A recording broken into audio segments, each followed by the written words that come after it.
কখন চাকরি ছাড়বেন? চাকরি ছেড়ে দেওয়া একটি বড় সিদ্ধান্ত। কিন্তু কখনো কখনো সেখানে থেকে যাওয়া চাকরি ছাড়ার চেয়েও বেশি ক্ষতির কারণ হতে পারে। তাহলে নতুন পথে এগিয়ে যাওয়ার উপযুক্ত সময় কখন?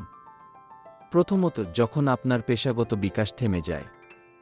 আপনি যদি প্রতিদিন একই কাজ করতে থাকেন, নতুন কিছু শেখার সুযোগ না থাকে এবং দক্ষতা বৃদ্ধির কোনো সুযোগ না থাকে, তবে নতুন কোনো চ্যালেঞ্জ খোঁজার সময় এসে গেছে। দ্বিতীয়ত, যখন আপনার কাজ ক্রমাগত আপনার মানসিক ও শারীরিক সুস্থতায় নেতিবাচক প্রভাব ফেলে। কাজের চাপ সবার জীবনেই আসে, কিন্তু কর্মক্ষেত্রের কারণে আপনি যদি নিয়মিত ক্লান্ত, উদ্বিগ্ন বা মানসিক চাপে থাকেন, তবে এই লক্ষণগুলো অবহেলা করবেন না। তৃতীয়ত, যখন প্রতিষ্ঠানের সাথে আপনার নীতি ও মূল্যবোধের আর মিল থাকে না। হতে পারে প্রতিষ্ঠানের অগ্রাধিকার পরিবর্তিত হয়েছে, অথবা আপনাকে যা করতে বলা হচ্ছে তাতে আপনার আর আস্থা নেই। যখন আপনার নীতি ও কর্মক্ষেত্র বিপরীতমুখী হয়ে পড়ে, তখন সেখানে কাজ চালিয়ে যাওয়া অত্যন্ত কঠিন হয়ে দাঁড়ায়।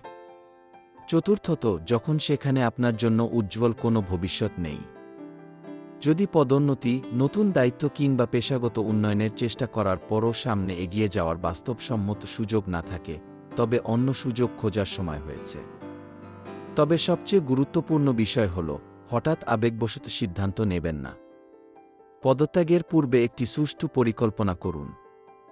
সিভি আপডেট করুন, নিজের দক্ষতা বাড়ান, চাকরির বাজার সম্পর্কে ধারণা নিন, পেশাগত নেটওয়ার্ক তৈরি করুন এবং সম্ভব হলে পদত্যাগপত্র জমা দেওয়ার আগেই আরেকটি সুযোগ নিশ্চিত করুন।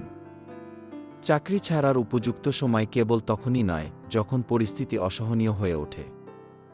বরং কখনো কখনো তা তখনই, যখন আপনি উপলব্ধি করেন যে আপনার ভবিষ্যৎ বর্তমানের চেয়ে আরও ভালো কিছুর দাবিদার। নিজের যোগ্যতা ও সামর্থ্যকে মূল্যায়ন করুন। একটি পরিকল্পনা সাজান। আর সঠিক সুযোগ এলেই পরবর্তী পদক্ষেপ গ্রহণের জন্য প্রস্তুত থাকুন। আমাদের সাথে থাকার জন্য অসংখ্য ধন্যবাদ।